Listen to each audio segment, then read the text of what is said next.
نافذ العمل ہے. تو اگلے چند گھنٹے جو ہیں وہ بہت اہم ہیں. اب انہوں نے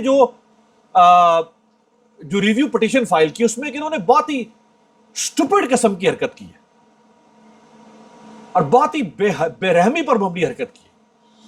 انہوں نے اس میں ایک بیان دیا ہے جس میں یہ کہتے ہیں کہ جو عمران خان صاحب کی رپورٹس ہیں، میڈیکل رپورٹس، وہ یہ ظاہر کرتی ہیں کہ ان کی صحت گر رہی ہے، خراب ہو رہی ہے. پہلا انہوں نے اعتراف کیا کہ عمران خان کی صحت کیا ہو رہی ہے، ڈیٹیریوریٹ ہو رہی ہے، تنزلی کا شکار ہے، گراوٹ کا شکار ہے.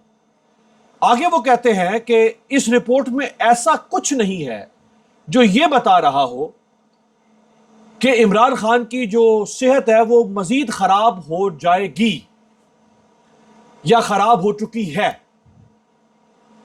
یعنی تم کیا چاہتے ہو کہ ایک آدمی جب بیمار ہو گیا ہے اور اس کی بیماری بڑھتی جا رہی ہے اور اس کی صحت، تم خود لکھ رہے ہو کہ اس کی صحت بگڑ رہی ہے، تو تم کیا چاہتے ہو کہ وہ بالکل دونوں آنکھوں سے مکمل نابینا ہو جائے؟ تب تم پھر کہو گے کہ ہاں اب یہ بیمار ہو گیا ہے، اب اس کا علاج ہونا چاہیے. جب وہ نابینا ہو جائے گا تو پھر اس کا کون سا علاج ہوگا؟ یا جب یہ جو بلڈ پریشر ہے، یہ بلڈ پریشر اس کے کڈنی، اس کے دل، اس کے باقی جسم کے اعضاء کو مکمل طور پر کھا جائے، تو پھر تم کہو گے کہ ہاں اب بدترین حالت ہوگی. او بے وقوف انسان، یہ جس نے بھی یہ پٹیشن فائل کی ہے، جو بھی اس کے پیچھے ہے، جو لکھنے والا ہے، جو یہ سوچنے والا ہے، وہ اتنا بے وقوف آدمی ہے، وہ اتنا ڈفر ہے کہ تم خود لکھ رہے ہو کہ حالت خراب ہو رہی ہے. جب حالت خراب ہو رہی ہے تو اس کا مطلب کیا ہوتا ہے کہ فوری طور پر ڈاکٹر کے پاس لے کے جاؤ، مریض کا علاج شروع ہو تاکہ اس کی حالت خراب ہوتی ہوئی رک جائے، وہ خراب نہ ہو. یعنی جب وہ خراب ہو جائے گی تمہارے بقول، تو پھر کیا تم لے کے جاؤ گے ڈاکٹر کے پاس؟ پھر تو کچھ باقی رہے گا ہی نہیں. یہاں سے آپ ان لوگوں کی عقل کا اندازہ کریں. یہاں سے اچھا، اب یہاں کچھ سوالات ہیں بڑے اہم. پہلا سوال یہ کہ اگر تو اسٹیبلشمنٹ عمران خان کا فیصلہ کروانے کے پیچھے ہے، یعنی سپریم کورٹ سے یہ فیصلہ اسٹیبلشمنٹ نے کروایا ہے، تو پھر تو اسٹیبلشمنٹ اس فیصلے کو نافذ بھی کروائے گی، کیونکہ انہوں نے کروایا نا ججوں سے. اگر پھر وہ اس فیصلے کو نافذ بھی کروائیں گے، اور اگر یہ فیصلہ انہوں نے کروایا تو پھر تو کوئی جرت ہی نہیں ہے حکومت کی کہ وہ کھڑی ہو جائے اسٹیبلشمنٹ کے فیصلے کے خلاف کہ ہم تمہارا فیصلہ نہیں مانتے، ہم نہیں لے کے جائیں گے عمران خان کو ہاسپٹل. ان کی جرت ہی نہیں ہے. ان کے باپ بھی کمروں سے اٹھ کے آ جائیں، یہ اسٹیبلشمنٹ کے سامنے کھڑے نہیں ہو سکتے. باپ کیا، ان کی آنے والی 3 نسلیں کھڑی نہیں ہو سکیں گی. اتنا گروی رکھوا دیا انہوں نے اپنے آپ کو، اور یہ اتنا دب چکے ہیں، کمپرومائز ہو گئے ہیں، اتنا یہ دب چکے ہیں اسٹیبلشمنٹ کے احسانوں تلے. تو اگر تو یہ فیصلہ اسٹیبلشمنٹ نے کروایا سپریم کورٹ سے، تو پھر تو اس فیصلے پر عمل درآمد اب تک ہو جانا چاہیے تھا. اگر انہوں نے یہ فیصلہ نہیں کروایا اور حکومت اس فیصلے کو چیلنج کر رہی ہے، اس کا مطلب ہے کہ پھر یہ فیصلہ سپریم کورٹ نے اپنے طور پر کیا. تو پھر وہ جو کہا جا رہا تھا کہ ڈیل عمران خان نے کر لی ہے اور اب یہ سپریم کورٹ عمران خان کو باہر نکال رہی ہے اسٹیبلشمنٹ کے کہنے پر، پھر وہ بات کہاں گئی؟ کیونکہ اگر تو اسٹیبلشمنٹ نے کروایا تو پھر تو اب عمران خان کو 44 گھنٹے ہو چکے ہیں، 45 گھنٹے اس فیصلے کو، پھر تو عمران خان کو شفٹ ہو جانا چاہیے تھا. عمران خان شفٹ کیوں نہیں ہوا؟ اور حکومت نے چیلنج کر دیا وہ فیصلہ.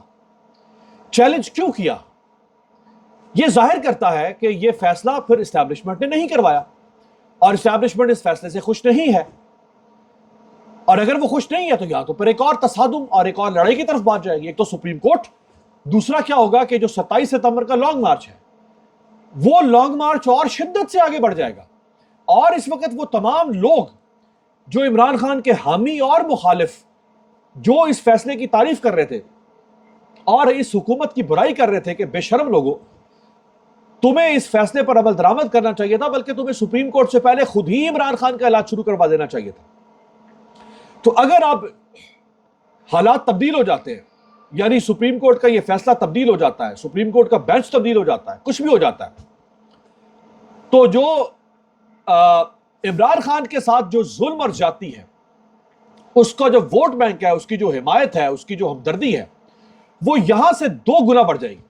اور اس حکومت کے خلاف جو نفرت ہے اس نفرت میں اضافہ ہوگا اور اس حکومت کی جو بدنامی ہے، رسوائی ہے، اس میں اضافہ ہوگا. ماریانہ بابر جرنلسٹ ہیں، 37 سال ان کو صحافت میں ہو گئے. وہ کہتی ہیں کہ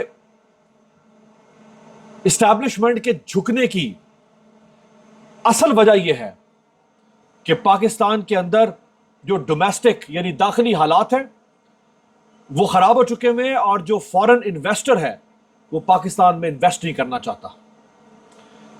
یہاں جو پلئنگ فیلڈ ہے یعنی جو کھیلنے کا میدان ہے وہ ان ایون ہو چکا ہوا ہے سیاسی کھلاڑیوں کے لیے، غیر متوازن، غیر مساوی ہو چکا ہوا ہے، جس سے پاکستان کے اندر مزید سیاسی عدم استحکام پیدا ہو رہا ہے. اسٹیبلشمنٹ یہ نہیں افورڈ کر پائے گی کہ جو کچھ ہو رہا ہے یہ اسی طرح چلتا رہے چلتا رہے چلتا رہے، نہیں کر پائے گی افورڈ. اگر انہوں نے اپنی بھی نیک نامی بچانی ہے، اپنی عزت بھی بچانی ہے، اپنا بھرم بھی رکھنا ہے، تو اس معاملے کو کہیں نہ کہیں ختم کرنا پڑے گا. تو یہ بات تو واضح ہو گئی ابھی تک کہ اسٹیبلشمنٹ کا اس فیصلے کو لینا دینا نہیں تھا. اگر ہوتا تو پھر یہ فیصلہ یوں اس کی بے توقیری اور اس کی رسوائی نہ ہو رہی ہوتی.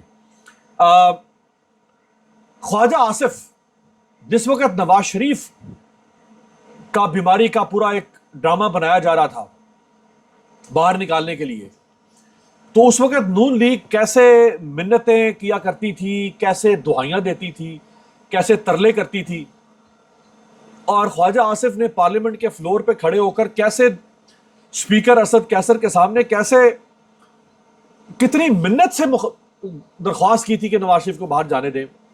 آج وہ نون لیگ کیا کر رہی ہے عمران خان کے ساتھ، یہ دیکھیں.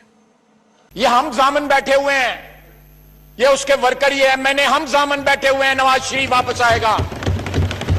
میں نے آج سے 2 مہینے پہلے کہا تھا نواز شریف واپس آئے گا. یہ پاکستان کی عوام اس کو واپس لے کے آئے گی، رب العزت اس کو واپس. میں آپ کی وساطت سے، اس ایوان کی وساطت سے، یہاں پہ جتنے بھی ممبرز بیٹھے ہیں ان کی وساطت سے حکمرانوں کو یہ صدا کروں گا کہ نواز شریف کو جان کو جو ہے پون نہ بنائیں، اس کو شطرنج کا مورا نہ بنائیں.